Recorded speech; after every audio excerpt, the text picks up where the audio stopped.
ଅତୀତ ଦର୍ଶାଏ ଭବିଷ୍ୟତ ତୁମେ ଯାହା ଶିଖିଲ ତାହା ଦର୍ଶାଏ। ଆସନ୍ତୁ ଆଜି ମୁଁ ଆପଣ ସମସ୍ତଙ୍କୁ ଭବିଷ୍ୟତରେ ଏକ ଏପରି ଦୁନିଆକୁ ନେଇଯିବି ଯେଉଁଠାରେ ମେସିନ୍ କଥା କହୁଥିବ ଭାବିପାରୁଥିବ ଓ କାମ ମଧ୍ୟ କରିପାରିବ। ଆଜ୍ଞା ଠିକ୍ ଭାବିଛନ୍ତି ଆପଣମାନେ, ମୁଁ କୃତ୍ରିମ ବୁଦ୍ଧିମତ୍ତା ମାନେ ଏଆଇ ବିଷୟରେ ହିଁ କହିବାକୁ ଯାଉଛି। ସମସ୍ତଙ୍କୁ ମୋର ନମସ୍କାର, ମୁଁ ସୁମନ ସେଠୀ, ନାଟ୍ୟମ ସରକାରୀ ବିଶ୍ୱବିଦ୍ୟାଳୟର ଦଶମ ଶ୍ରେଣୀର ଛାତ୍ର। ଆଜିର ଏହି ବିଜ୍ଞାନ ଭିତ୍ତିକ ସେମିନାରରେ ଆଲୋଚନା କରିବାକୁ ଯାଉଛି ଆର୍ଟିଫିସିଆଲ ଇଣ୍ଟେଲିଜେନ୍ସ ଉପରେ। ଏହା ବିଷୟରେ ଆପଣମାନେ ଶୁଣିଥିବେ ନିଶ୍ଚୟ ଓ ଏହାର ବହୁଳ ବ୍ୟବହାର ମଧ୍ୟ କରୁଥିବେ। ଈଶ୍ୱରଙ୍କ ସୃଷ୍ଟିରେ ସବୁଠାରୁ କୌଶଳପୂର୍ଣ୍ଣ ଓ ବିକଶିତ ପ୍ରାଣୀ ହେଉଛି ମଣିଷ।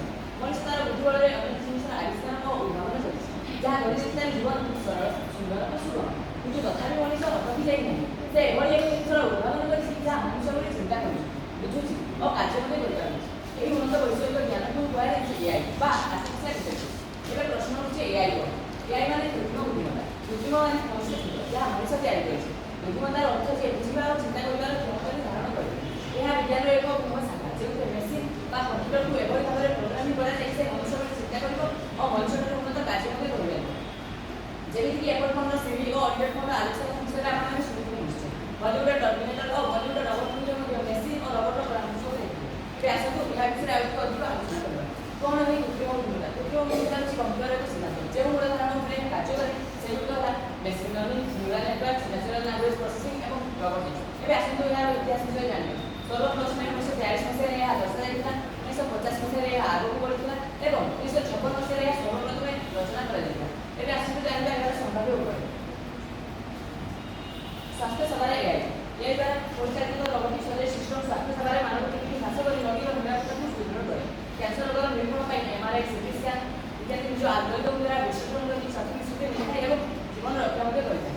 ଏବେ ଆସନ୍ତୁ ଜାଣିବା ଶିକ୍ଷା କ୍ଷେତ୍ରରେ ଏଆଇ। ଏଆଇ ଶିକ୍ଷା କ୍ଷେତ୍ରରେ ଆଣିଛି ଏକ ଯୁଗାନ୍ତ ପରିବର୍ତ୍ତନ, ଯେମିତିକି ଭଏସ୍ ସର୍ଚ୍ଚ, ଗୁଗଲ ଏକ୍ସ ଇତ୍ୟାଦି ବିଷୟବସ୍ତୁ ଜ୍ଞାନକୌଶଳ ଅପରେସନ ସମ୍ପାଦିତ ହୋଇପାରୁଛି।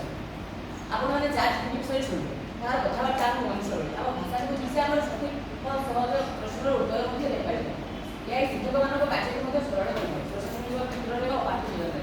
ଏବେ ଆସନ୍ତୁ ଜାଣିବା ବ୍ୟାଙ୍କିଂ କ୍ଷେତ୍ରରେ ଏଆଇ। ଟଙ୍କା ଜମା ଓ ଟ୍ରାନ୍ସଫର ଭଳି ମୌଳିକ କାର୍ଯ୍ୟଗୁଡ଼ିକ ଏଆଇ ସ୍ୱୟଂଚାଳିତ ଭାବରେ କରିଥାଏ। ଏଆଇ ଚାଳିତ ଚାକର ଓ ଭର୍ଚୁଆଲ ଆସିଷ୍ଟାଣ୍ଟ ନିଜ ସମସ୍ୟାର ସମାଧାନ କରିବାରେ ମଧ୍ୟ ସାହାଯ୍ୟ କରିପାରିବ। ଜାଲିଆତି ଚିହ୍ନଟ କରିବାରେ ଆବଶ୍ୟକତା ଅନୁଯାୟୀ ଲୋକମାନଙ୍କୁ ସତର୍କ ମଧ୍ୟ କରିପାରିବ ଏଆଇ। ଏବେ ଆସନ୍ତୁ ବାଣିଜ୍ୟ କ୍ଷେତ୍ରରେ ଜାଣିବା। ପ୍ରାୟ 55% ସଂସ୍ଥା ଏଆଇକୁ ବିଭିନ୍ନ ସ୍ତରରେ ଗ୍ରହଣ କରିଛନ୍ତି। ନିକଟ ଭବିଷ୍ୟତରେ ଏହା ବାଣିଜ୍ୟ କ୍ଷେତ୍ର ନିକଟ ଭବିଷ୍ୟତରେ ଏଆଇ ଦ୍ୱାରା ହିଁ ପରିଚାଳିତ ହେବ। ଯେମିତିକି ଲୋକମାନଙ୍କର ସାଧାରଣ ପ୍ରଶ୍ନର ଉତ୍ତର ଦେଇପାରୁଛି, ବହୁ ପରିମାଣର ତଥ୍ୟକୁ ବିଶ୍ଳେଷଣ କରି ତାହାକୁ ଭିଜୁଆଲ ଫର୍ମାଟରେ ମଧ୍ୟ ପରିଣତ କରିପାରେ ଏଆଇ। ଏବେ ଆସନ୍ତୁ ଜାଣିବା ମନୋରଞ୍ଜନ ଡିଜାଇନ୍। ଲୋକମାନଙ୍କ ପସନ୍ଦକୁ ଦୃଷ୍ଟିରେ ରଖି ଶୋ, ଚଳଚ୍ଚିତ୍ର, ଟାଇଟେଲ୍ ଓ ସବଟାଇଟେଲ୍ ଦେବା ଭଳି ଇତ୍ୟାଦି ସବୁ ବିଷୟବସ୍ତୁ ସୃଷ୍ଟି କରିପାରେ ଏଆଇ।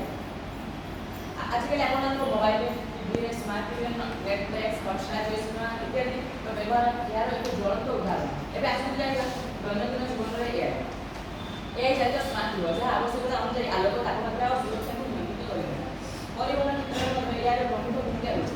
ଏଆଇ ଚାଳିତ ଉନ୍ନତ ବୈଷୟିକ ଏବଂ ଡ୍ରାଇଭର ସ୍ନେହ ପ୍ରଣାଳୀ ମାଧ୍ୟମରେ ଅନେକାଂଶ ଦୁର୍ଘଟଣାକୁ ରୋକିବାରେ ମଧ୍ୟ ସାହାଯ୍ୟ କରିଥାଏ। ସିରି ଓ ଆଲେକ୍ସା ପରି ସଦସ୍ୟଙ୍କ ମଧ୍ୟ ପାଣିପାଗ ବିଷୟରେ ଜାଣିବା ଏବଂ ଇମେଲ୍ ପଠାଇବା ଇତ୍ୟାଦି କାର୍ଯ୍ୟ କରିପାରେ। ଏଭଳି ଅନେକ କିଛି ଯାହା ଆମକୁ ଟେକ୍ନୋଲୋଜି ସହିତ ଜଡ଼ି ଚାଲିଛି ଏବଂ ସୁବିଧାଜନକ ଏବଂ ଦକ୍ଷ ନୂତନ ସମ୍ପର୍କରେ ସୃଷ୍ଟି କରୁଛି। କିନ୍ତୁ ଏହା ଘର ବିପଦର କାରଣ ମଧ୍ୟ। ଏବେ ଆସନ୍ତୁ ଜାଣିବା ଏଆଇ କ'ଣ କ'ଣ ସମସ୍ୟାମାନ ସୃଷ୍ଟି କରିପାରୁଛି। ଭେଦଭାବ ଓ ପକ୍ଷପାତିତ୍ୱ କରିପାରେ ଏଆଇ, ଯାହା ଆଦୌ ଗ୍ରହଣୀୟ ନୁହେଁ। ବେରୋଜଗାରୀ ସମସ୍ୟା। ଏଆଇର ଅପରାଧିକ ସିଷ୍ଟମ ଯୋଗୁଁ ଲୋକମାନେ ନିଜର ଚାକିରି ହରାଇବେ, ଯାହା ସୃଷ୍ଟି କରିବ ବେକାରୀ ସମସ୍ୟା।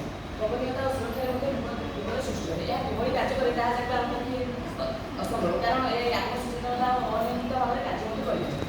ଠିକ୍ ଆତ୍ମିକ ବିଷୟ ଆପଣମାନେ ଶୁଣିପାରିବେ, ଯେମିତିକି voice calling scam, emotional scam, QR code scam ଇତ୍ୟାଦି ଗୁଡ଼ିକ ଦ୍ୱାରା ଆଜିକାଲି ବଦନାମ ଘଟଣାର ଶିକାର ମଧ୍ୟ ହେଉଛନ୍ତି।